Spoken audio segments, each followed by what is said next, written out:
Welcome to the webinar series organized by the Lanka Consulting Group. Before moving on to today's session, let me give you a brief on Lanka Consulting Group. Lanka Consulting Group, or LCG, is an online platform developed to address the consultancy needs of different sectors of Sri Lankan economy. Users of LCG could be both organizations and individuals, and they can visit LCG website to find experts for different industries to match their business needs. LCG works with intentions to address business challenges, particularly to small and medium enterprises. Some of the fields of expertise covered by LCG are business and finance, marketing and sales, HR, manufacturing and processing, technology, tax, and startup mentoring. Now you could visit our website on www.lankaconsultinggroup.com for more information. This webinar program will be simultaneously broadcast on Facebook as well for the viewers who are unable to get in touch with us via Zoom link. With this, let's move on to today's session. Let's meet our resource person, Mr. Lakshman Edward. Mr. Lakshman Edward is a senior banker with 27 years of experience and 17 years in a senior management position, specialized in global trade finance. Having exposure to fundamentals of banking at Commercial Bank of Sri Lanka, Mr. Lakshman joined the European Asian Bank to set up its initial operations in Sri Lanka.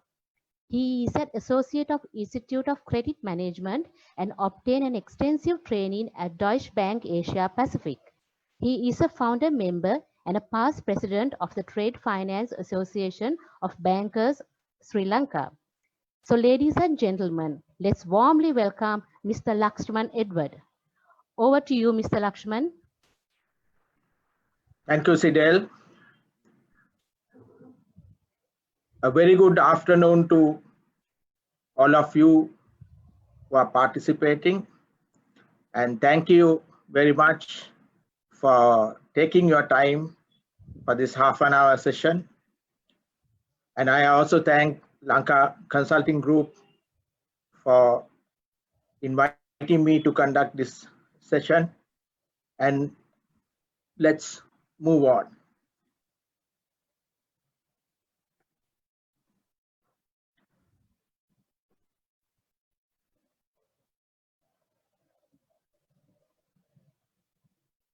The coronavirus pandemic, if we look at, is a global situation, and we find that Sri Lanka is not isolated in that situation, and this global impact that been the SMEs in Sri Lanka, I feel, is the most negatively impacted segment due to this COVID-19 global pandemic and the lockdown. And also, despite being the backbone of the economy. So our objective today is, in a post-COVID-19 environment, how to protect, manage, and grow the import-export business with result-oriented initiatives and strategies. First of all, we need to protect and manage the existing business. So here we will have to look at the short-term, medium-term, and the long-term effective strategies, and that is required for the business, and the initiatives that we need to create. And the critical need here, I thought of concentrating on two aspects. That is the risk management and the cost-effective strategies that is required to continue a stable and a sustainable business operations in a challenging environment. I will explain to you all briefly on the risk management and the cost-effective strategies. Now, the risks associated with global trade is multiple. And initially, it will be whether it's an importer or an exporter, the country risk with whom you are dealing with, and the country risk, whether it's their political, social, economic, or even at times, especially for the exporters, the UN Security Council sanctioned countries with whom we cannot have any dealings. Yes, I know it is happening, but I need to also tell you that any bank cannot deal with any UN Security Council sanctioned country, whether it's documentation or even payments, it will not be handled. I'm sure most exporters in the tea industry, they are aware of this. So, I mean, if you look at even countries like Hong Kong right now, I mean, there is, social and political situation. So the thing is, when we enter into a trade transaction, whether it's imports or exports, you have to be aware of a particular country situation as of that time. Then comes the second aspect, which is the foreign exchange controls, and then also import and export controls and custom regulations. And when it comes to foreign exchange controls, import and export controls, there is an element of transfer risk. And right now, I mean, most countries have this at the moment due to the COVID-19 pandemic. And also Sri Lanka also introduced certain measures were taken to control or restrict imports. And this, I mean, I want to give a background to why, because there is so much of, I mean, I would say concern amongst the importers and the exporters about these import controls that had been introduced. One of the reasons is that is the decline in exports, which in Sri Lanka as of April, the exports declined by 64%. And that is also roughly about 250 odd million. And then the trade deficit increased, and that we had a trade deficit of $840 million. And then as of March, it was less by almost $300 million. And also added to this, the foreign direct investments and the foreign worker remittances, the revenue that comes from the tourism was also declining. And on the other hand, another aspect that was having an impact was on the share investments. There were foreigners who were selling and taking their whatever the investments they were doing. So as a result, there were two things that was happening. One was our foreign reserves, but I mean, it was reduced. As of now, it's about $6.4 billion. And then on the other hand, we had a situation where there was very much pressure on the exchange rates, where especially there was a lot of pressure on the dollar. If I remember right, as of 1st January 2020, the exchange rate was roughly about 181 rupees. Then it gradually picked up, and then it moved to about 100 85 rupees. And then towards the end of March and by the second week of April this year, the exchange rate dollar rupee moved from 185 plus to 190 plus, and then I still remember on the second week of April before the New Year holidays, it even touched 200 rupees. So here was a situation that has to be controlled. So as a result, these measures were brought in, import controls were brought in, and in this, there are two aspects. One is the negative list, and where it was identified as the essential items as against the non-essential items. The non-essential items were considered as the negative list. Now here, the concerns and some of the articles I read even today in the yesterday in the papers, there were a lot of articles being written about it. Now there is a lot of concern amongst the exporters to say that some of the imports that you require for your manufacturing purposes for the re-export is also affected, and that's how so many articles are written about.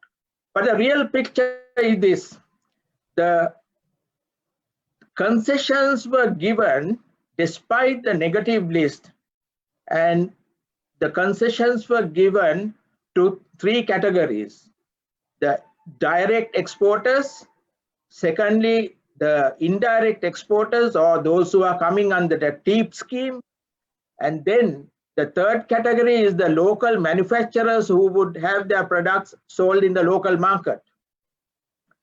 But it was conditional. The conditions were, if an exporter required an import which is in the negative list, they were permitted to do so on the basis that they give a letter of undertaking to the bank and the customs that these items which are required for the import is not available in the local market, and also that there will be a 20% value addition, and then that export proceeds will be brought to the country within 60 days of the shipment. So that was for the direct exporters. Then for the indirect exporters who are called under the TEEP scheme, they were also given a similar opportunity, but it's slightly amended now, where it says they will also do a value addition of 20%, and they will sell it to the direct exporter, and they are supposed to have the purchase order and also a goods received note, and they are permitted as of now 120 days from the date of delivery. They have to bring in the foreign exchange proceeds. Then the third category, the local manufacturers who has to sell in the local market, they are permitted to import any item even from the negative list, provided they given value addition of 35%, not 20%, 35% value addition. So again, when they clear or when they go to a bank to endorse the documents, they're supposed to give a letter of undertaking confirming those conditions. So it's not, everything is not lost to the exporter. Yes, there are concerns. And then we also see on the exchange rate volatility and exposure as a risk associated with global trade, because as I said, many corporates and most of the SME segment was impacted, and when you have a 14 to 15 rupee increase in the exchange rate for your imports, I mean, that's a huge hit. And it was totally unexpected. In some cases, their margins decreased. And in some cases, it was a loss situation for them. So this is it's a risk that is associated, and we will move forward to see how we can manage that. And the last but not least on the risk, we have the commercial and the transactional risk, which we also call the counterparty risk. That is whether you deal with a buyer or seller, the counterparty that you deal with, there's always a risk element. One, the element of performance. And sometimes, right now it's happening big time. There's a lot of counterfeit products. There are quality problems. There are shipment delays. In some cases, we are, as per the regulations of Sri Lanka, they have done advance payments, and they are still awaiting the shipments to arrive.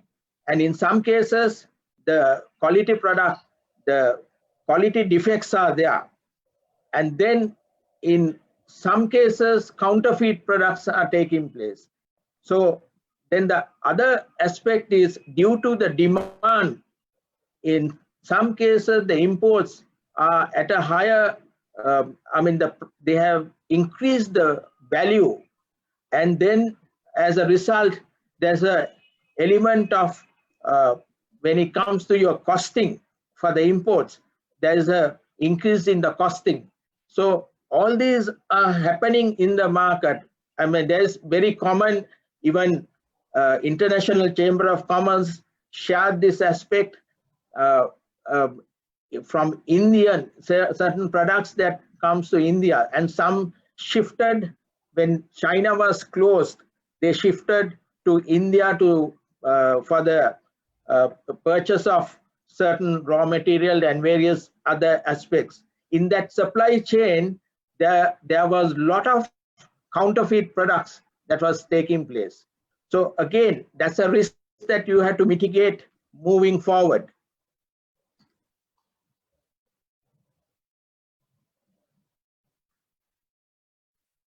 So then, how do we move forward? I feel, first of all, primarily you have to protect your existing business. You protect and manage your existing business. That will be your immediate requirement, because before you think of growing your business, protect and manage.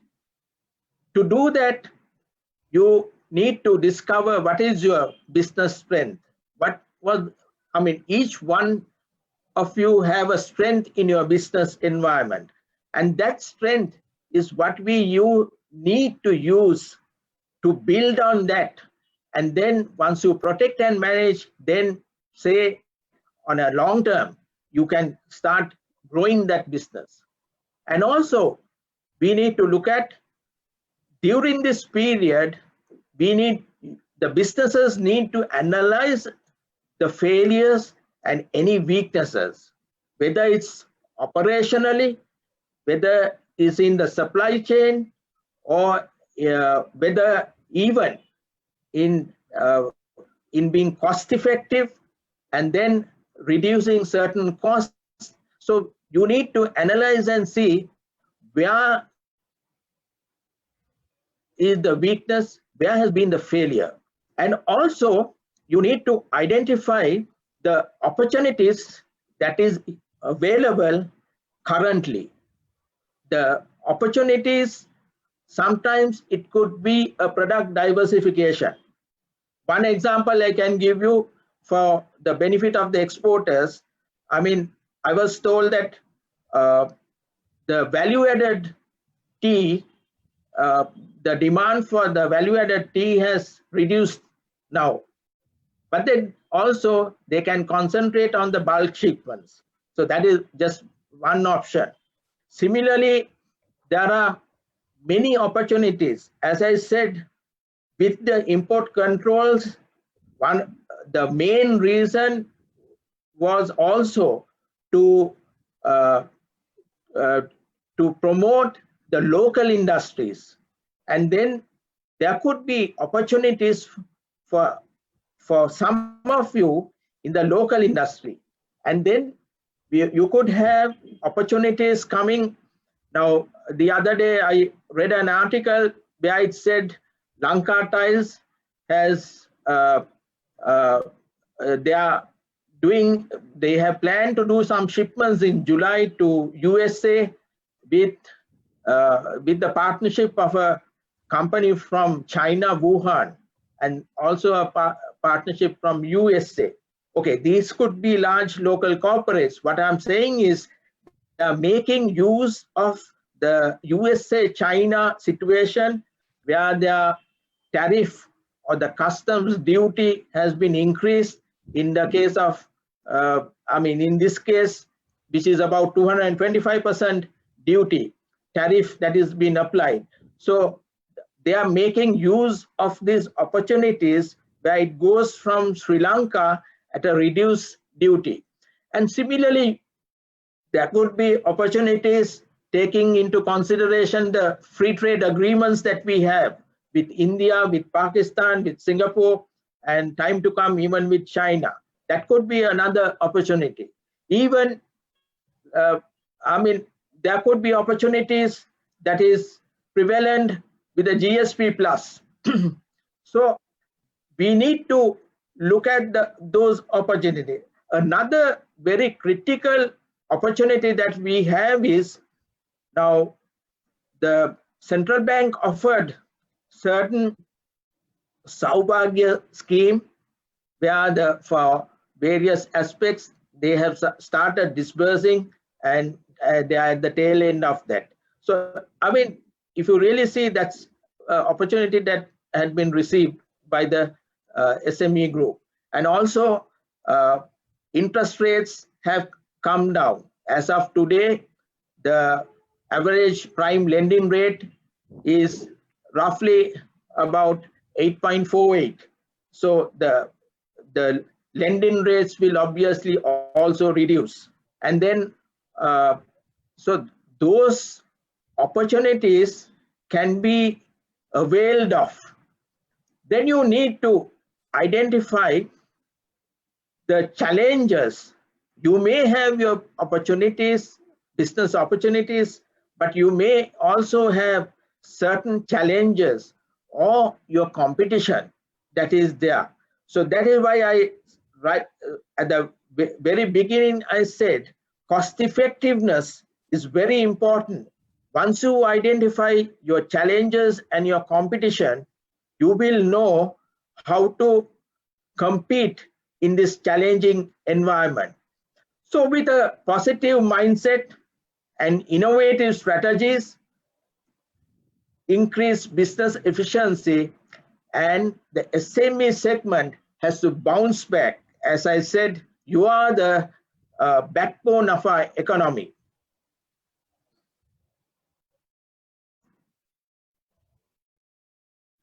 Coming to the customer services, the customized services that we are willing to offer. Provide the required professional services to protect, manage, and grow your SME global trade business. That's the core. And in doing that, where we will look at is the global trade and the finance risk management, as I explained, and also introduce effective trade products. I know for a fact most SMEs are not using all trade products that is available in the market, or even, for instance, whether you are an importer or exporter, there is receivable financing, there is distributor financing, there is the supply chain financing. So then there is also forfeiting, equalizing. All these products are available in the market. It is available in the international market as well. And then you need to take certain initiatives, like, I mean, looking at this, and also the initiatives I think of is, there is, for the exporters, there's on-report trading. And that's, I mean, very few who are doing on-report trading at the moment. But that's a very, I mean, not only a cost-effective way, but also that can give you, I mean, that's an opportunity you have, that you can make use of the on-report trading. Then also we have the products like the back-to-back LCs. If you are short of, I mean, your working capital or whatever, if there are back-to-back LCs, there are ways and means of operating on a back-to-back LC. And also you need to identify your working capital solution to bridge cash flow gaps, which we are able to provide that service, the professional service. At the moment, that what really happens in the SME segment is, if you have a 10 million or 20 million working capital requirement, which you can be used for some business purpose or a business opportunity, what happens is, the first thing that you will be offered or that comes to your mind is a TOD. So I mean, a bank would offer you the TOD and say, okay, settle it within 60 days. So on the 59th day, you settle, and then it's re-granted the next week, and another 20 million. Look at the cost that you pay. At minimum of a 24% you pay on that. And personally, I wouldn't endorse that. I wouldn't promote that for reasons, because that is going to eat up your margins, and that is going to increase your finance cost. And then the thing is, sometimes it is not effective, because time to come, your margins are going to be thinner, the profit margins are going to be thinner, and you have to be cost effective. So the thing is, what we could do is, we can look at your business model, and then we can look at the working capital requirements, and then give a solution to that working capital requirement. Also, I need to address this, which I see is going to be a major problem. That is, with the debt moratorium that was introduced by the central bank and by the government as well, a 6 months debt moratorium was given to all corporates. And whoever required a debt moratorium of 6 months, and by the 29th of September, that will come to an end.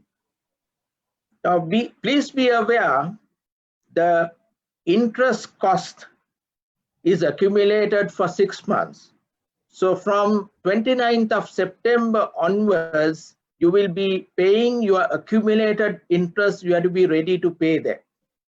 On top of that, you will also have your monthly installment repayments coming up for the facilities that you took, and then it is under a debt moratorium of six months. And you will also have your existing working capital that you have already obtained. So it's going to be a very challenging time for you. So these things has to be looked into, and you have to be more disciplined in finding the right solution, so that you will not get into a non-performing loan category. Also, I mean, we work very closely with the banking community, so we can offer to coordinate and work closely with the banks to obtain the best solutions and customized services for your business. Why I say customized services is, I mean, because each company has its own situations and the requirements that are there. So even within the same industry, two different business units will have different requirements. So we are able to discuss with the banking community, with whomever you are banking with, and then get the best possible customized service for you. Also, another critical aspect is structuring of your sales contract, letters of credit, or bank guarantees. Here, I mean, you will see time to come with all these situations.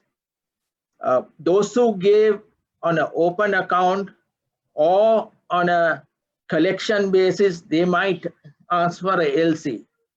And those who are doing LCs, they will say, they will call for a confirmed LC. So what happens is, time to come, you have to be, I mean, professionally, and also we have to be smart in structuring our contracts, letters of credit, bank guarantees, or whatever that you deal with. And those has to be, you have to go with a risk mitigation. And in structuring that, I can give you one example. Since of late, this force majeure clause that is anyway in the LCs, but for certain imports and exports, the force majeure clause was a big situation, because they couldn't perform their obligations, and as a result, some who had this clause, they managed to get over that situation. So when structuring your sales contract, I mean, again, very recently, there was this local LC from Bank A to Bank B in Sri Lanka, and this party insisted on a confirmed LC, which is not practical. I mean, you go from Bank A to Bank B, there is no country risk, and it is only a financial institution risk. So the thing is that know-how has to be there. And then also, as I explained, the exchange rate exposure management is critical at this point of time, because that is where it's going to happen.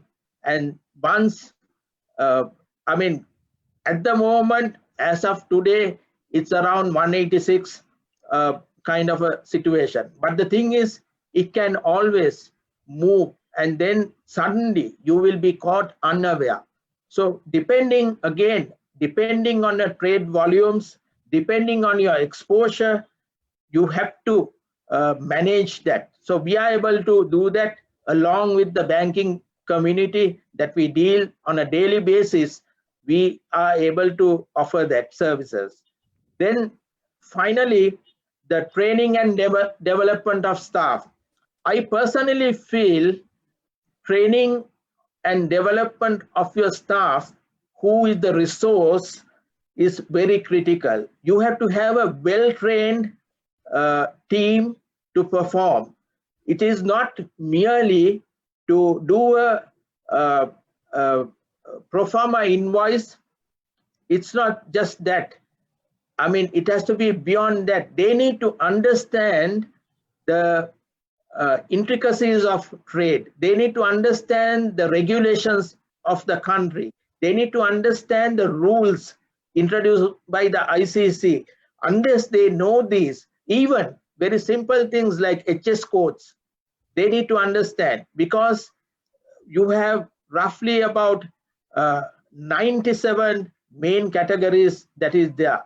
And some, they are not, I mean, they don't know even what a HS code is, right? And also the Incoterms 2020 that was introduced from January, most of them are not aware of. All what they know is they can do a purchase order or a pro forma invoice, and that's the end of the story. And then when it comes to the clearing of your imports or exporting, they will be totally dependent on the clearing agent. But I fully feel it should be, they have to be well trained and they has to be skilled enough to give the instructions to the clearing agent, and they should be able to, and that will also, I mean, it will be less pressure on the management team because you don't have to look into every aspect of it. So this training, we are able to do it either in Sinhala or English. I'm quite okay with that and comfortable with that, and that we can offer as well. And that's for our customized services. So thank you very much for your time. And I now hand over to Sidel to conclude. Thank you.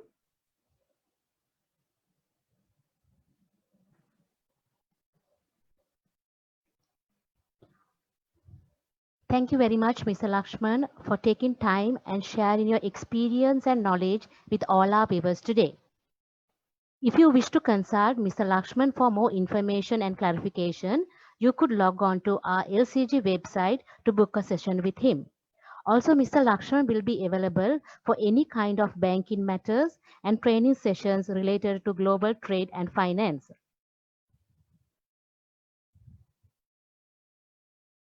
Before winding up, I would like to thank all our viewers who joined us today. So ladies and gentlemen, stay tuned with us. We look forward to bringing you a series of webinar programs soon. Until then, goodbye from all of us at LCG. Thank you.